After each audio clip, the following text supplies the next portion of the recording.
Good morning. Welcome back. My today's topic is Gupta Empire from 275 CE to 550 CE Part 1. अगर बात करें ना Gupta dynasty की तो बहुत सिंपल है, बहुत स्कोरिंग टॉपिक है। बहुत ध्यान से सुनिएगा, बहुत मजा आएगा और बहुत इजी होने की वजह से साथ ही साथ लर्न भी होता जाएगा। चलिए स्टार्ट करते हैं। Introduction. Gupta dynasty came into existence in 275 CE after the end of Kushanas about 230 CE and Shakas about 250 CE. ये बोला जाता है कि गुप्ता डायनेस्टी से पहले कुशाना डायनेस्टी ने राज किया था अप्रॉक्स 230 CE तक और उसके बाद बहुत बड़े एरिया पर शाकाज ने राज किया था अबाउट 250 CE तक और इन दोनों के बाद गुप्ता डायनेस्टी उभर कर आई। मतलब मैं बोल सकती हूँ कि गुप्ता डायनेस्टी की जो शुरुआत है वो 275 में हुई, तो कुशानास और शाकाज का डिक्लाइनिंग टाइम हो चुका था। क्लियर? फिर Shri Gupta was the founder of this dynasty. Shri Gupta कौन थे? फाउंडर थे जिन्होंने गुप्ता डायनेस्टी की शुरुआत करी। तो एक काम करते हैं, चलिए मैं यहाँ पे लिख देती हूँ श्री गुप्त। फैमिली चार्ट तो बनाना पड़ेगा ना, तभी याद रहेगा। तो मैंने लिख दिया मेरा श्री गुप्त, ये क्या है? Founder. After him Ghatotkacha became the Gupta ruler who occupied the title of Maharaja. उनके बाद उनके ही पुत्र कौन? घटोत्कच। ठीक है, ये राजा बने और इन्होंने महाराज टाइटल अडॉप्ट किया। क्लियर? बिल्कुल सिंपल कि शाकाज और कुशनास के बाद गुप्ता डायनेस्टी आई 275 सीई में। इसके फाउंडर थे श्री गुप्ता। फिर उनके बाद उनके पुत्र घटोत्कच आए और उन्होंने कौन सा टाइटल अडॉप्ट किया? महाराजा। यहाँ तक क्लियर? अब हम एक से बढ़कर एक महाराजाओं के बारे में डिस्कस करने वाले हैं, ध्यान से सुनिएगा। चंद्रगुप्ता फर्स्ट। अब क्या होता है कि चंद्रगुप्त नाम आते ही जबान में मौर्य आने लग जाता है, चंद्रगुप्त मौर्य, क्योंकि हमने मौर्यन डायनेस्टी पढ़ ली है और चंद्रगुप्त मतलब मौर्य, जबकि यहाँ पर चंद्रगुप्त फर्स्ट की बात हो रही है। आप मौर्य को बीच में मत लाइएगा, ठीक है? चंद्रगुप्ता फर्स्ट, इनका रूलिंग टाइम था 320 CE to 335 CE, 15 years। ठीक है? After Ghatotkacha his son. अब देखिए घटोत्कच और उनका पुत्र यानी घटोत्कच के बाद हम बात करने वाले हैं चंद्रगुप्त फर्स्ट की, मौर्य की नहीं। ठीक है?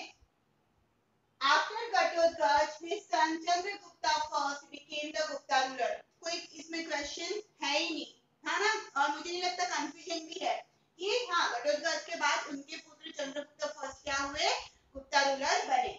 He gained the title of महाराजा धीराज। घटोत्कच ने महाराज का टाइटल लिया, इन्होंने थोड़ा सा बड़ा टाइटल लिया, दैट इज महाराजा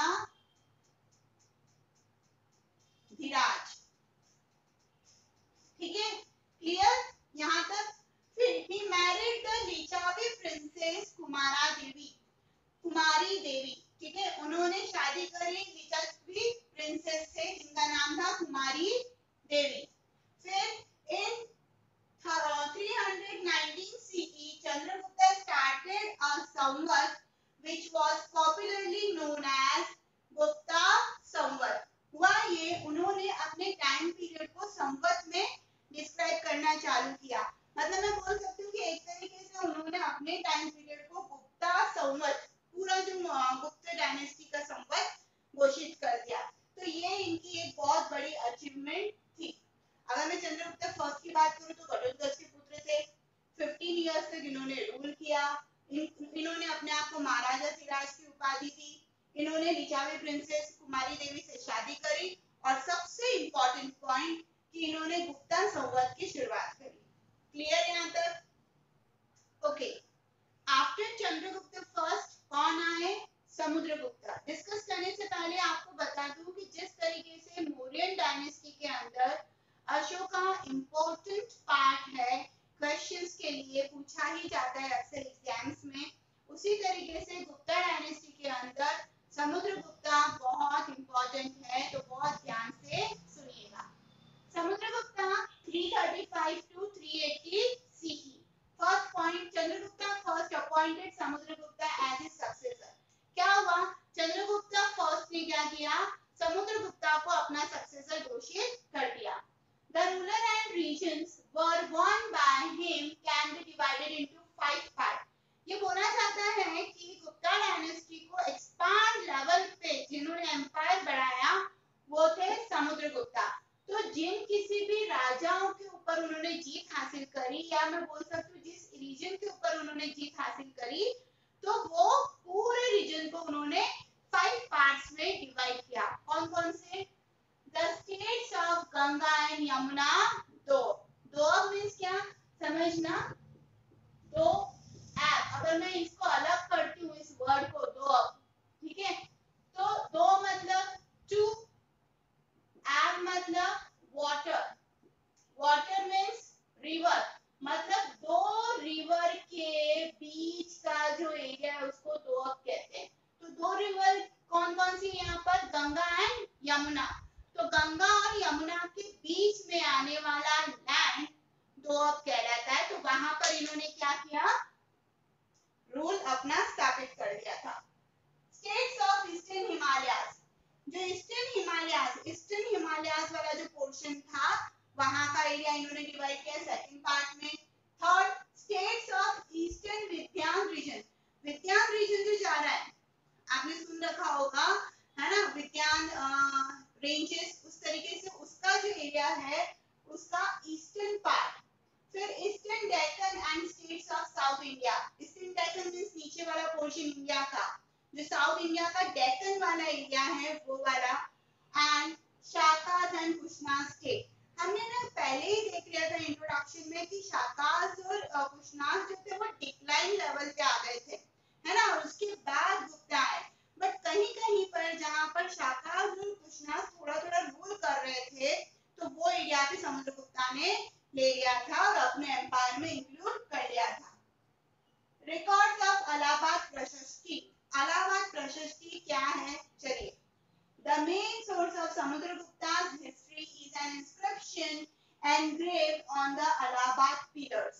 अब समुद्रगुप्ता के बारे में बहुत सारी जानकारी है, तो वो इस वजह से है क्योंकि उनकी जो हिस्ट्री है, उनकी जो जानकारी है वो अलाहाबाद पिलर्स पे एनग्रेव कर रखी है। एनग्रेव करना मतलब खोद खोद के लिखा गया है उनके बारे में कि उन्होंने क्या क्या किया था। ये भी बोला जाता है कि जहां पर अशोका का एनग्रेव पोर्शन है उसी सेम कॉलम के अंदर समुद्रगुप्ता को भी मेंशन कर रखा है उसी तरीके से एनग्रेव करके, ठीक है। फिर Harisena was the court poet of Samudragupta. बहुत बार ये आरपीएससी एग्जाम में, कॉम्पिटिटिव एग्जाम में पूछा ही जाता है, घुमा के पूछा जाता है। तो पहले टॉपिक को समझ लेते हैं, हरिसेन के बारे में समझ लेते हैं, फिर कैसे घुमा के पूछा है वो मैं बताती हूँ। हरिसेन कौन थे, कोर्ट पोएट थे, ठीक है। उन्होंने एक बुक लिखी, compose the detail of his military success in his book Allahabad प्रशस्ति। उन्होंने जो एक बुक लिखी अलाहाबाद प्रशस्ति नाम से, तो वो बुक के अंदर उन्होंने समुद्रगुप्ता की मिलिट्री सक्सेस के बारे में मेंशन कर रखा है। अब पूछा क्या जाता है हरिसेन कौन थे, तो चलिए कोर्ट पोएट ऑफ समुद्रगुप्ता। घुमा के पूछा समुद्रगुप्ता के कोर्ट में कौन से पोएट प्रेजेंट थे, तो हरिसेन थे। अच्छा, उन्होंने कौन सी बुक लिखी, अलाहाबाद प्रशस्ति, प्रयाग प्रशस्ति, दोनों ही बोला जाता है, ठीक है। फिर उस बुक के अंदर किसके बारे में इंफॉर्मेशन दे रखी है, समुद्रगुप्ता की मिलिट्री सक्सेस। आप मिलिट्री वर्ड नहीं भूल सकते, ये बुक स्पेशली उसी पे लिखी गई थी, ठीक है। तो मिलिट्री सक्सेस की इंफॉर्मेशन मिलती है, clear. Samudragupta is reputed to have never been defeated in any battle। ये बोला जाता है कि समुद्रगुप्ता ने जितने भी जीवन काल में उनके युद्ध किए हैं उसमें से एक भी युद्ध वो कभी नहीं हारे हैं। अगर आपको घुमा के पूछा जाए कि वो कौन रूलर है जो कभी भी कोई भी युद्ध नहीं हारा, तो वो है समुद्रगुप्ता, ठीक है। फिर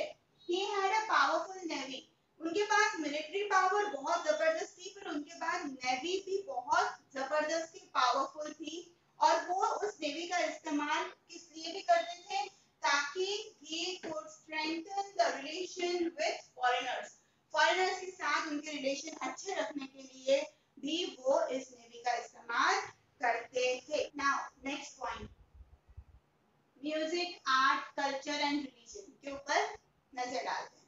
He performed अश्वमेधा यजना, उन्होंने भी, किसने, समुद्रगुप्ता ने भी अश्वमेधा यजना परफॉर्म किया। अब ये कैसे पता चला? Ashvamedha Parakrama can be seen inscribed on his coins, उन्होंने जो कॉइन इशू करवाए थे उनके ऊपर अश्वमेधा पराक्रमा लिखा हुआ था। तो इन कॉइन से पता चला कि कहीं ना कहीं समुद्रगुप्ता ने भी क्या करवाया है, अश्वमेधा यजना करवाया है।